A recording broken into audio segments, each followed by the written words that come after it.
കേരള സർവകലാശാലയിലെ കോഴ വിവാദത്തിൽ എസ്എഫ്ഐക്കെതിരെ ഗുരുതര ആരോപണവുമായി നൃത്താധ്യാപകൻ. ജീവനൊടുക്കിയ മാർഗം കളി അധ്യാപകനും കലോത്സവത്തിലെ വിധികർത്താവുമായ ഷാജിയെ എസ്എഫ്ഐക്കാർ മർദ്ദിച്ചെന്നാണ് ആരോപണം. ഇതിന് മറ്റ് നൃത്താധ്യാപകർ ദൃക്സാക്ഷികളാണെന്നാണ് നൃത്താധ്യാപകർ മാധ്യമങ്ങളോട് പറഞ്ഞത്. എസ്എഫ്ഐ നേതാവ് അഞ്ജു കൃഷ്ണയുടെ നേതൃത്വത്തിലായിരുന്നു മർദ്ദനമെന്ന് അധ്യാപകൻ ജോമറ്റ് മൈക്കിൾ പറഞ്ഞു. സെനറ്റ് ഹാളിൽ വച്ച് വിധികർത്താക്കളെ മണിക്കൂറുകളോളം നേരം ഭക്ഷണവും വെള്ളവും നൽകാതെ പൂട്ടിയിട്ടതായും നൃത്താധ്യാപകർ ആരോപിച്ചു. അഞ്ജു കൃഷ്ണ, അക്ഷയ് നന്ദൻ എന്നിവരെ കൂടാതെ ഒരു കൂട്ടം വിദ്യാർത്ഥികളാണ് ഷാജിയെ മർദ്ദിച്ചത്. ക്രിക്കറ്റ് ബാറ്റ്, ഹോക്കി സ്റ്റിക്കുകൾ ഉപയോഗിച്ചായിരുന്നു മർദ്ദനം. മർദ്ദനത്തിനിടെ നാട്ടിലെത്തിയാൽ താൻ മരിച്ചു കളയുമെന്ന് ഷാജി എസ്എഫ്ഐക്കാരോട് വിളിച്ചു പറയുകയും ചെയ്തതായി ജോമറ്റ് പറഞ്ഞു. വിധികർത്താവായ അധ്യാപകന്റെ മരണത്തിന് ഉത്തരവാദി എസ്എഫ്ഐ ആണെന്ന് പ്രതിപക്ഷ നേതാവ് വി.ഡി. സതീശനും കെ.പി.സി.സി പ്രസിഡന്റും ആരോപിച്ചു.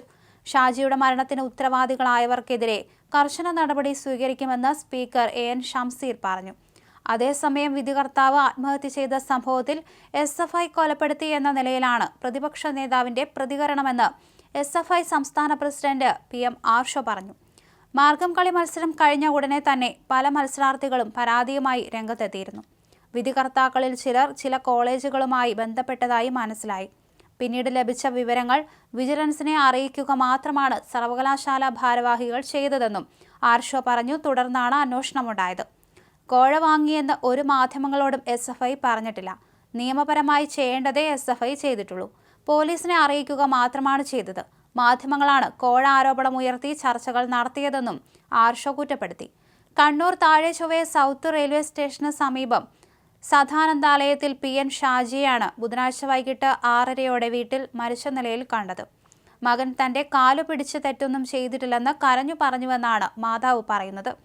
തിരുവനന്തപുരത്തേക്ക് പോകുമ്പോൾ ഷാജിയുടെ കഴുത്തിലുണ്ടായിരുന്ന 2 പവന്റെ മാല മടങ്ങിയെത്തിയപ്പോൾ കാണാനില്ലായിരുന്നുവെന്ന് ഷാജിയുടെ അമ്മ പറയുകയും ചെയ്തു. അതായത് മർദ്ദനശേഷം ഷാജിയുടെ കഴുത്തിലെ മാലയും ഊരിയെടുത്തുവെന്നാണ് സംശയം.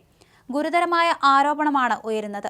കലോത്സവത്തിലെ മാർഗം കളിയിൽ തങ്ങൾ പറഞ്ഞ മത്സരാർത്ഥികൾക്ക് 1ഉം 2ഉം സ്ഥാനങ്ങൾ നൽകണമെന്നാവശ്യപ്പെട്ട് എസ്എഫ്ഐ നേതാക്കൾ ഷാജിയെ നേരിട്ടും ഫോണിലും ഭീഷണിപ്പെടുത്തുകയും തല്ലുകയും ചെയ്തതായാണ് ആരോപണം.